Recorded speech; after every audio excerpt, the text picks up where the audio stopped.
Hi, I'm Dr. Moffat, and my website is naturalhealthtechniques.com. And today I'm going to show you how to put a poultice onto a wound. My dog Maggie is right behind us, and she's got a little cut on her foot. And we're using natural things. There's several things that you have probably available to you in your garden. And the most common thing that people have is a plant called plantain.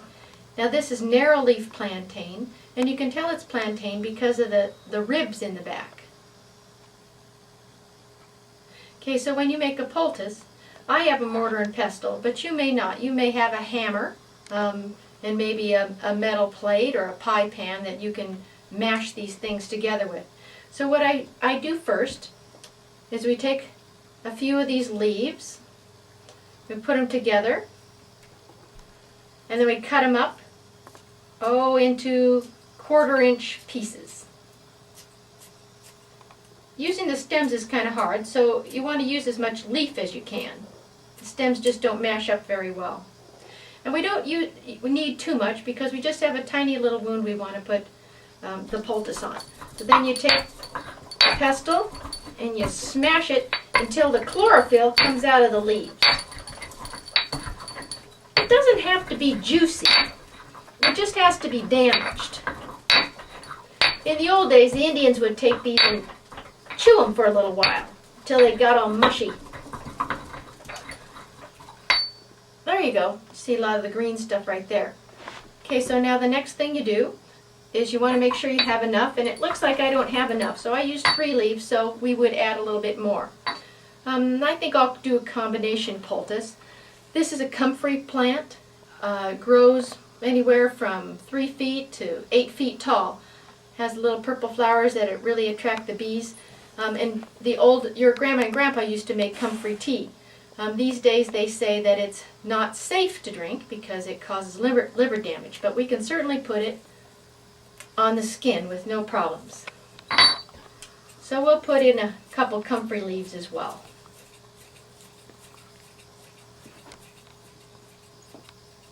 And just mash that up.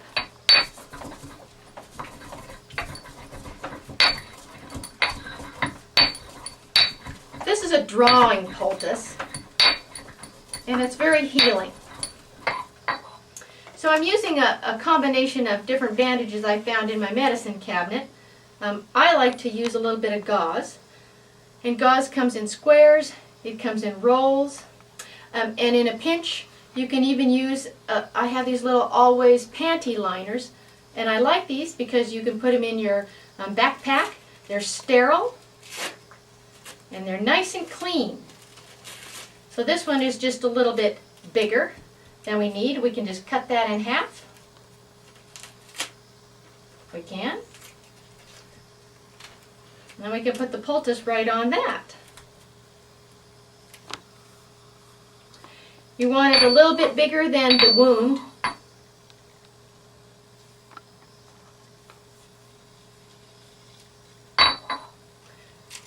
And then we can put this right onto the wound.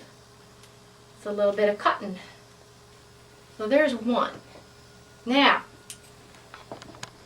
my favorite poultice is slippery elm bark.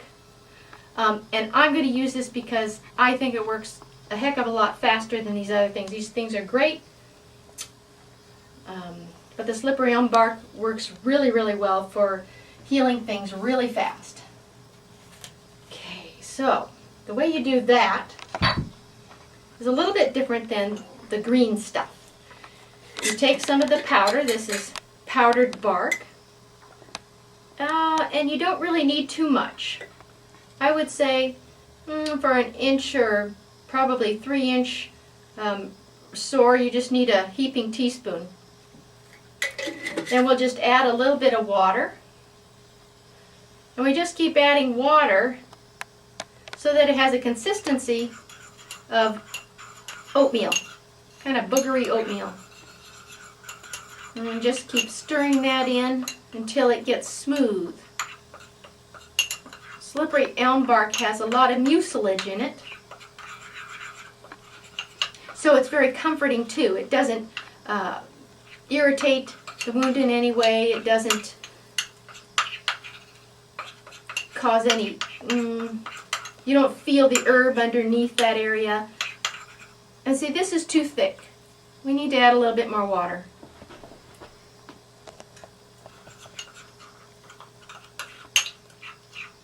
This is really good for burns, and especially for wounds that just won't heal.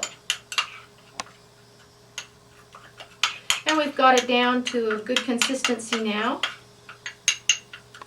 And as you can see, it's kind of sloppy. So we're going to get a bandage ready and bandage up our dog Maggie here. Alright, so I'm going to use a gauze this time, because that's about how big her wound is. And you want to be generous with this. You want to put a big old sloppy glob on there. Then when you put that on the skin, we're going to just gently put a bandage around it so that it's not tight. I'll show you that. And then each day we'll want to change this. So you don't want to make too much up because you really can't refrigerate it.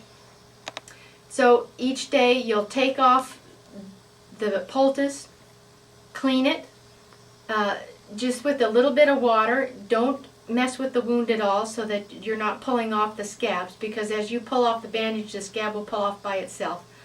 And then just slap another one right on top of that. Some people are uncomfortable with that because they've got to disinfect everything, but when you disinfect it, it doesn't work for the slippery elm bark. It just needs to work on its own, and it's very good about that.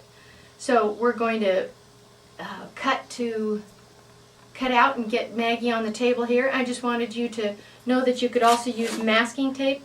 A lot of animals come into my practice that have duct tape on them, and duct tape sticks like a son of a gun, but it is not a breathable item, so it really doesn't allow the wound to heal, and it's not fun to get off.